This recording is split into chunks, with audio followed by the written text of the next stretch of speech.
Welcome to the Right Away Writing Workshops with me, Lisa Allen Agostini.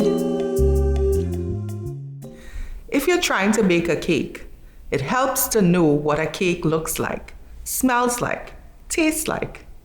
Baking a cake can be tricky, and you will never, ever truly master it until you do it a few times. What does cake have to do with writing? Writers read, they eat cake. And writers write, they bake cakes. First, let's eat some cake. We'll look at some excerpts from Caribbean books for examples of how to write dialogue, create setting, and construct a character. In this excerpt from Tamika Gibson's Dreams Beyond the Shore, the protagonist, Chelsea, goes to visit her paternal grandmother when a neighbor calls her. Hey, Chelsea, is you? Good night, neighbor Harold. How you doing? I called, waving to him across the street. He sank low in his rocking chair, the side of his face illuminated only by the glow from the television in his living room.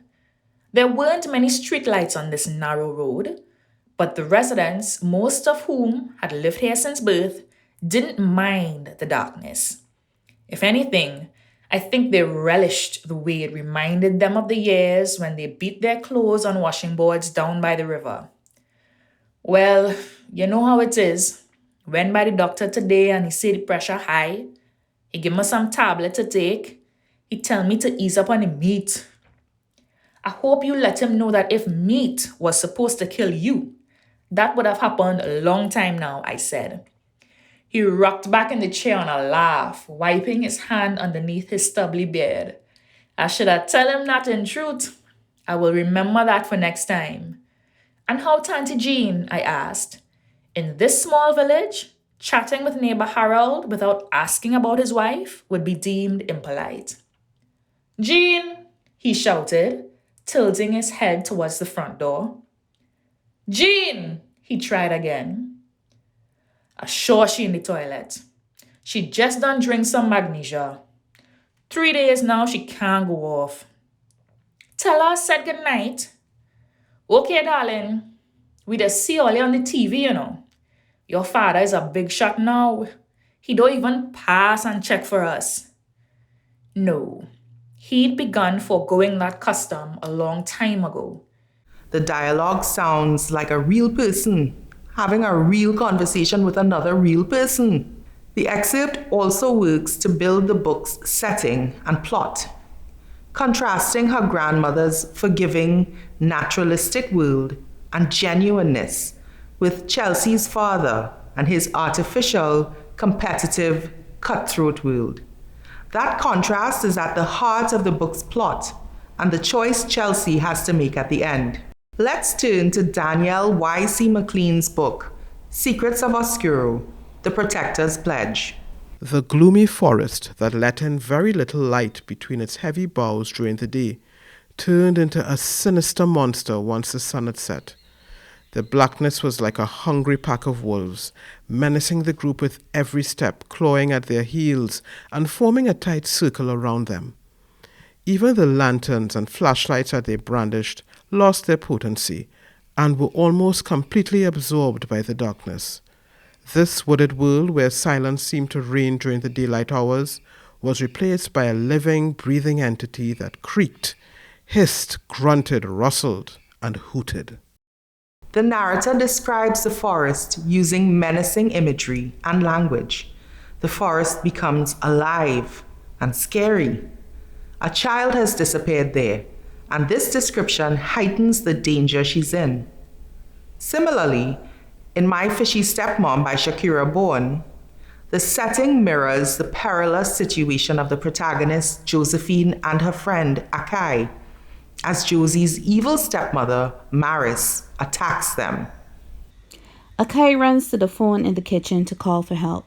He presses the buttons and then looks at me, shaking his head. There is no dial tone.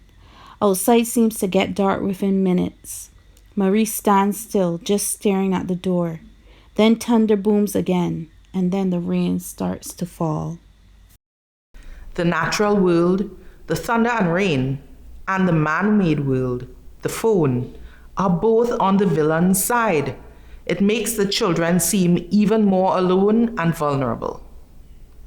Now, let's consider how to bake that cake. By writing regularly and with discipline, you get better at it, and eventually you develop a personal style of writing. This is called your voice. The first part of writing with discipline is remembering that grammar is a thing in any language.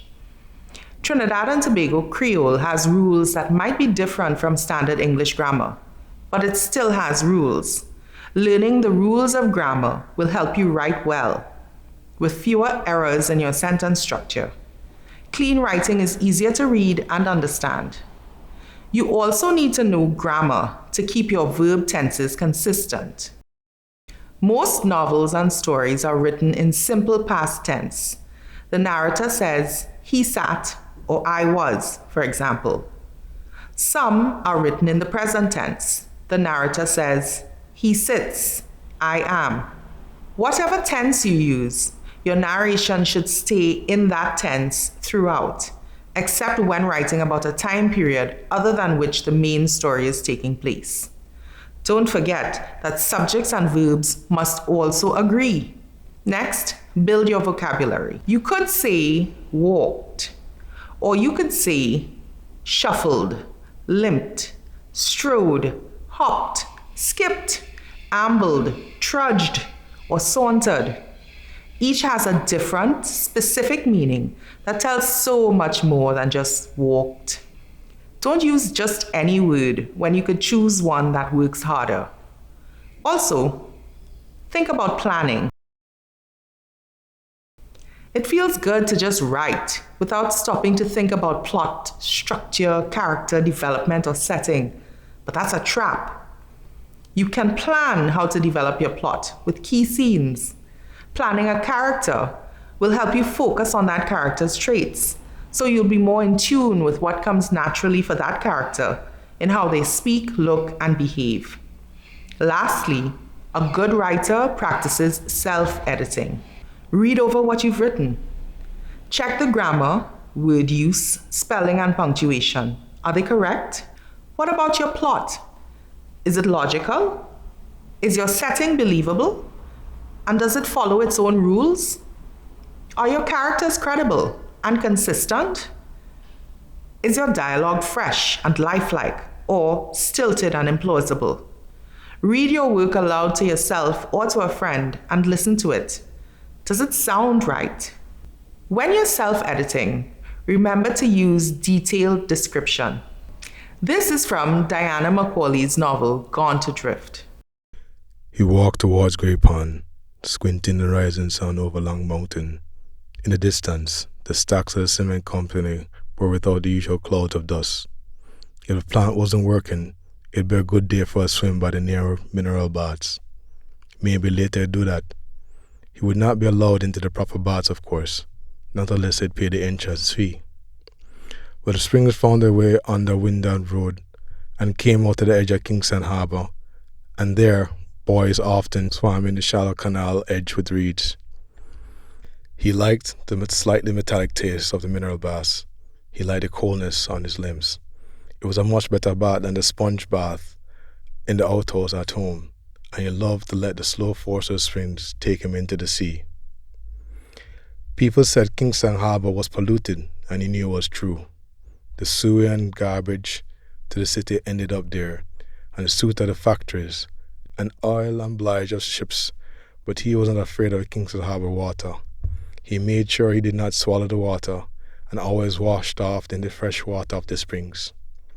"Morning, Miss Laverine," Lloyd said to Dwight's mother. She was sweeping up breadfruit leaves in the yard. Lloyd looked up. The tree was bearing and breadfruit would be ready to roast in. "Morning, Lloydie. You hear from Master Conrad?" That was the way of it. His mother could pretend there was no need to worry, yet the community of fishers and vendors and harbour dwellers knew when somebody was lost at sea. "No, miss, nothing yet, but it's only 2 days." "It's true, Master Conrad be all right. You want the white? Him inside still sleeping. That boy can't wake up a morning." "Me gonna talk to the fisherman at Grey Pond Beach. You could tell him for me? Miss Levine nodded. Mars can't run have a cell phone though. But maybe the battery did. Or it fall into the sea. That's some good cake. Reading and writing go hand in hand. Take this challenge to see how your writing is affected by what you read. Reading good work gives writers an example of how to write well. It builds technique and helps writers develop a voice. Read any of the Code Burt Award-winning young adult books in your library. Take one of the secondary characters from that book and write a short story about them that spins off from the events in the book. Bonus points if you write your story in the same style and voice of the book you're inspired by. Happy reading and writing.